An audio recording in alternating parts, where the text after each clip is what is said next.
Yeah. Comparing. Spinning it up. Here we go. Are we live? Yeah, we're live. Okay. Well, hi, everyone. We are all on the line, North Carolina. My name is Bree Bro. I'm the digital organizer. I'm here with Leica Shupek. Yes, I'm Leica Shupek. I am the North Carolina State Director. And we are going to be just doing some daily recaps of the redistricting process as it unfolds at the North Carolina legislature. Today, there was 2 committee meetings, and Leica was in the room for both of the meetings. So we're just going to kind of talk about what was said and just bring y'all up to date so that you don't have to go back and watch the full tape if you don't want to. We'll the highlights. I mean, you don't do that to yourself unless you're like a masochist. Don't do it. Great. So Leica, we'll just jump in. So the House and Senate redistricting committees both met today separately, and you were there for both meetings. So what are just some of the top lines that you learned about what this process is going to look like going forward? Yeah, so a couple of things happened today in both committees. The first thing is that we were sort of walked through the options for county groupings. I'm sure we'll talk about a little bit more. It's just this weird thing that we do in North Carolina with redistricting. And then we were kind of told a little bit about how the map drawing process is going to go. So let's start with those county groupings. You mentioned that the staff kind of walked through some of the options, and we want to know, can you just talk a little bit about what are county groupings, first of all, and then what was decided about that today? Yeah, I mean, I just want to be clear that I personally think county groupings are terrible. They're bad. They're not a very good idea, I don't think, but we have them in North Carolina. And so basically county groupings are the outcome of a case called Stevenson versus Bartlett from, I think, 2001. It's a state court case, probably the most consequential state court case in redistricting in North Carolina. And what happened there was that for a long time, we have a provision in our state constitution that is called the whole county provision. Basically says that when you redistrict, you need to keep counties whole in districts.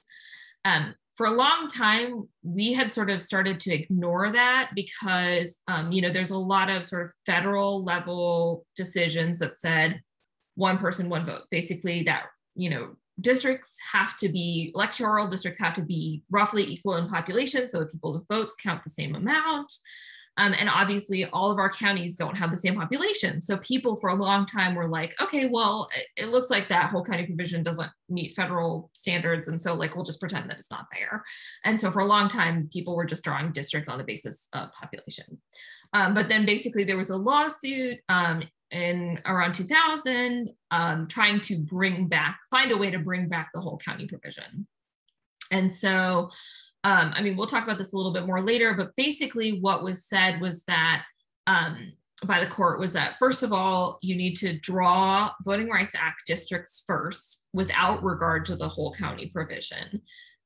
And Voting Rights Act districts, are districts that are drawn to ensure that minority groups have the ability to elect candidates of their choice. So you draw those first, and then you do this thing where you create county groupings. And basically the basic method by which you do that is you find all of the single counties that can contain a whole number of districts by population. So that could be like, I think Wake County in the House is a single county that's going to have, I think, 13 House districts in it. But you could also have smaller counties that, by themselves as a county have the perfect population to be about 1 district. So it's not really about the size of the county. It's about whether or not that county's population can be broken out into whole districts. And there is a plus or minus 5% population deviation there. So you find all the single counties that contain whole districts, then you go and you start making 2 county groupings. So grouping 2 counties together and, splitting up the districts that way. And then you go to 3 county groupings. And so you kind of go down the line. And I think we could have some cases in which we get up to crazy numbers, like 15 county groupings and stuff like that. But basically that is how you determine county groupings. And there are usually actually multiple valid county groupings. So the professors at Duke have actually come up with an algorithm to find county groupings. And it's actually shown us that there are lots of different county groupings that follow all the right rules that you can choose. So I think there's something like 16 county groupings maybe in the Senate and like 28 county groupings in the House, or vice versa, something like that. But basically there are multiple valid, what we call optimal county groupings that follow all the rules, but they're just different options.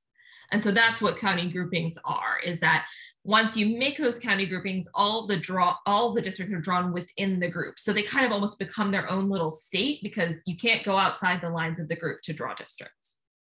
And historically, when we've used county groupings to draw districts, there is a county grouping plan that's chosen, and then the districts are drawn. But that is not what's happening here.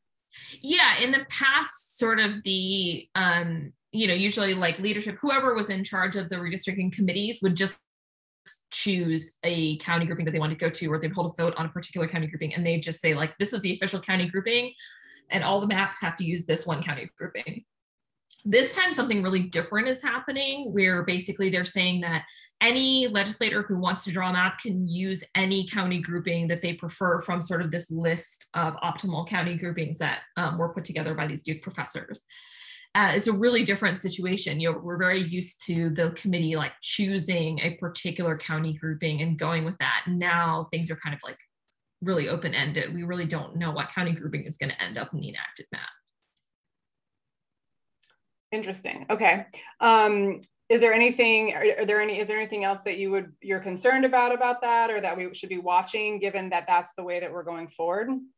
Yeah, I mean, county groupings have different implications, right? There are certainly county groupings that are going to sort of, county groupings are going to have different demographics, depending on the county groupings, you can group counties in one way or another, and that's going to impact the sort of demographics within the grouping. Certain county groupings are going to be by nature less compact than other county groupings. So your choices actually really do matter in the ultimate outcome. I think a lot of the time, especially Republicans like to say that like the county groupings really constrain how they draw the districts. And so if that's the case, then your choice of county grouping is actually pretty impactful when you have so many different options. And so the county groupings are actually significant. And the fact that we don't know what county groupings are going to be used in the enacted maps means that we're missing a lot of information. Okay, well, that's good to know as we start watching this process. You mentioned the Voting Rights Act, that you're supposed to draw any districts that need to comply with the Voting Rights Act before the county groupings are decided. I think that's what you said. Can you just briefly talk about what is the Voting Rights Act and why is it important? And what did we hear raised today, questions about how we would be sure to comply with the Voting Rights Act? Yeah, so the Voting Rights Act is sort of, a big landmark piece of legislation. The most relevant part in place right now is Section 2, which basically says that, you cannot set up any kind of voting qualification to vote or prerequisite to vote or a standard or a procedure up to and including the way you draw districts in a manner that basically denies or somehow like limits the right to vote on the basis of race. And so that's what Section 2 is. In practice, in redistricting in the past, this has meant that states will draw districts that are kind of colloquially called VRA districts in places where sort of certain factors are met. There's certain kinds of racially polarized voting. So in those areas, they may do an analysis, and then they may decide to draw districts that, are designed to ensure that the minority community there, and in North Carolina, this is historically the Black community, is able to elect a candidate of their choice. So that's sort of what the Voting Rights Act is about. Now, the questions that we got today were largely about the fact that the committee has voted in criteria that say that they will not use racial data, right? They won't use any racial data, or at least it's not in the software that they're using to draw the maps. So there's no way to use that racial data to evaluate the effect of districts. And so we definitely got a lot of questions from legislators in the committees today saying, okay, well, if we're not using racial data, how do we ensure that we are in compliance with the Voting Rights Act? Because, you know, I mean, for obvious reasons, it's really hard to tell whether or not you're disenfranchising a minority community if you won't even look at where that minority community is, who's in it, how they vote, or anything like that. And so we got a lot of questions from legislators about that. And basically the reply that we got from the chairs was, first, they basically have said that there is no racially polarized voting in North Carolina. They've said that there are federal court cases that say that there's no racially polarized voting in North Carolina. In particular, they say that plaintiffs' own experts in previous racial gerrymandering cases have said that there's no racially polarized voting in North Carolina. And they've also said that the federal judge, Judge Wynn, that has, you know, been involved in a lot of these cases, he personally also said that there's no racially polarized voting in North Carolina. Those were some claims that they made. I have no idea where that is coming from. There is no case that I know of that says anything along those lines. I think some people I've talked to who've been really involved and been present in a lot of those cases have said that to their knowledge, that is not in any of those cases. I think that, you know, someone I was talking to today said that she was at the court for some of those hearings where the judge explicitly said that was not what he was saying. I personally have never seen that. I've never seen, and really they have been able to produce no evidence that that is the case. They really have not like cited a specific opinion or quoted anything in specific. So they're making this claim that there is no racially polarized voting in North Carolina. And I just don't know where that's coming from. And I don't think that they've given us a good basis to believe that that's the case. And then, so there's there's that, there, you know, and they've also been saying that, okay, well, we've drawn districts not using race before and they've been fine. So if we draw districts not using race this time, they will just automatically also be fine and compliant with the Voting Rights Act. And, you know, I mean, like, I just, you know, that's not really how reality works. Like, you know, if you do something one time and it's okay, it doesn't necessarily mean that the next time everything's gonna be exactly the same. I mean, the state has grown a ton for the first thing. So like a lot of things have changed in our state. So why would you expect that doing the same thing, you're gonna get the same result when all the numbers and all the people who are here are different? So that's sort of one thing that they've said. And then the other way that this has come up that's definitely related is, like I said, we have the Stevenson case with the county groupings, and that case explicitly says that you have to draw any VRA districts before you deal with county groupings. So we also had a lot of legislators saying, okay, like we're talking about county groupings today, but like we haven't done this thing that they've said that you need to do first before you even start talking about county groupings. So what's going on with that? And really, like, I don't think that there was any good explanation from the chairs of how they're following the Stevenson ruling either. So yeah, anyway, just real weird, real confusing, you know, I don't know. So they're just saying they're not going to do what they're supposed to do in that regard. I mean, yeah, I mean, basically they're saying that, you know, in their opinion, they don't actually need to, basically, actually, I think Destin Hall said something like, by not using racial data, we know we will be in compliance with the Voting Rights Act, which, like, I don't know, my head basically exploded. It's like, I don't know how that works. So yeah. Definitely something to watch. Okay. Okay, well, so what do we know about how the actual process, now that we are going to be starting the map drawing process, what do we know about just what that's going to look like in the building? How's it going to be set up?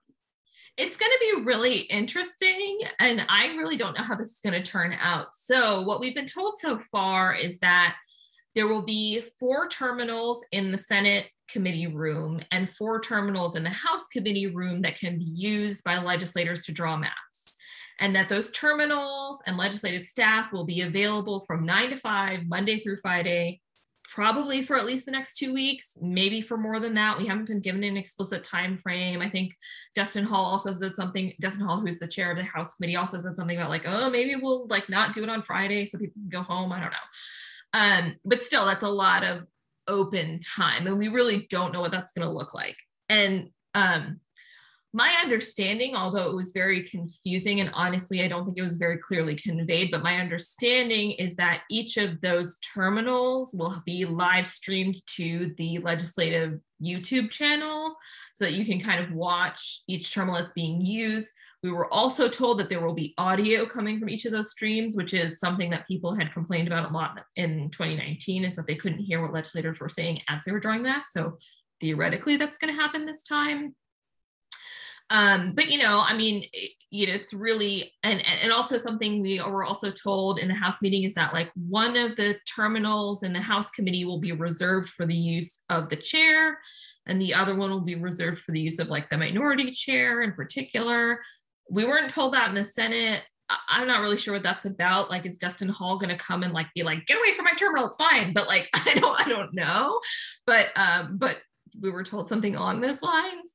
But yeah, I think it's gonna be, honestly, as much as they're talking about transparency, it's gonna be very confusing, right? So, because theoretically you can have 8 different terminals being worked on by legislators at one time in 2 different rooms on 2 different floors of the legislative office building. I don't know how anyone can be expected to keep track of what's going on if that's the case. I mean, you and I are going to be there. We're going to try very hard to. A lot of our other partners are going to be there. But I mean, 8 terminals going at once is just seems really overwhelming and like really hard for people to, it's sort of like in a way, there's sort of a way of like dumping so much information that the transparency is actually really hard to make use of. And it feels like that may be what's going to happen to all of us if that's happening. We could be in a situation where, you and I maybe show up at 9 a.m. tomorrow and sit around for 2 hours before even one legislator shows up. So we really don't know what that's going to look like. But, theoretically, there are going to be all these terminals and they're going to be live streamed in some way. And people are going to have to try to keep track of that.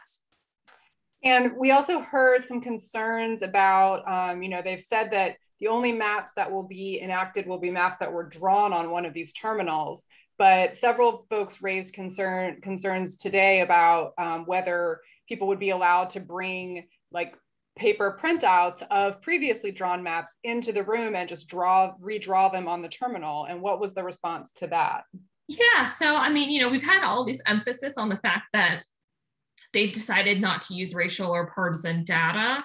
And basically in practice, that means that racial and partisan data is not uploaded into the software that's on these terminals that they'll be using to draw maps. And like you said, they said, we will only consider maps that are drawn on these terminals during sort of these open hours. However, I think this came up particularly in the House committee meeting when legislators asked the question of said, okay, well, what if someone goes and draws a map somewhere else and uses partisan and racial data, makes a printout of it and brings that printout, multiple printouts of it, prints out, a page for every tiny section of the map, page for every district, brings it with them, and then uses and replicates that map in the software. What are we doing to prevent that? Because that's clearly a loophole by which you could start using racial and partisan data. And basically what we were told by the chair, by Representative Hall, was that he just had he just said, I have no interest in policing legislators in that way. I don't think it's possible. I don't want to do it.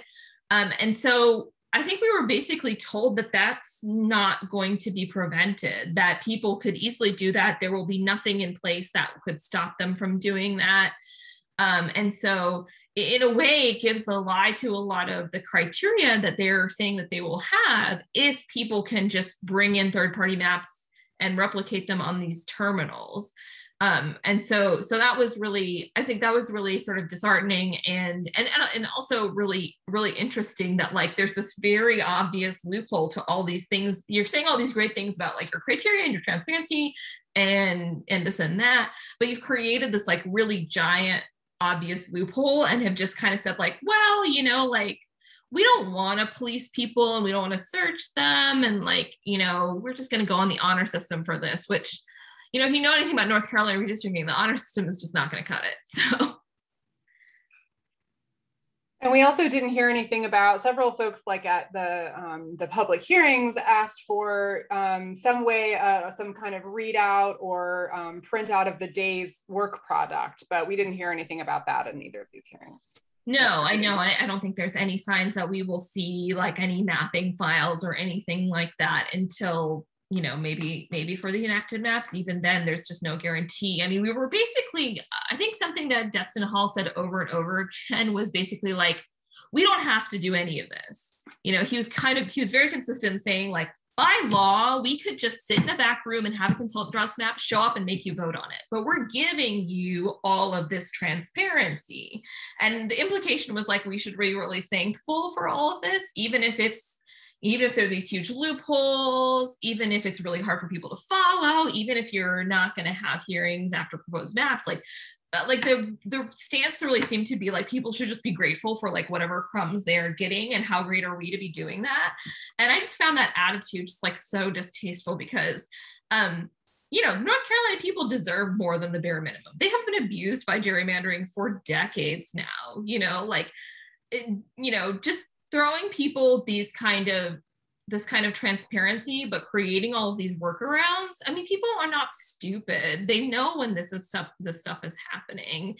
And you know, I think it's just like the height of arrogance to be like, just be thankful for like that we're doing this thing for you, when like, no, you should be held to a much higher standard. You should be doing the thing that is right and fair. Because it's right and fair, not because you know, you think it makes you look good, but because it's the right thing to do. Yep. We heard that we heard a lot of folks express that in the hearings as well.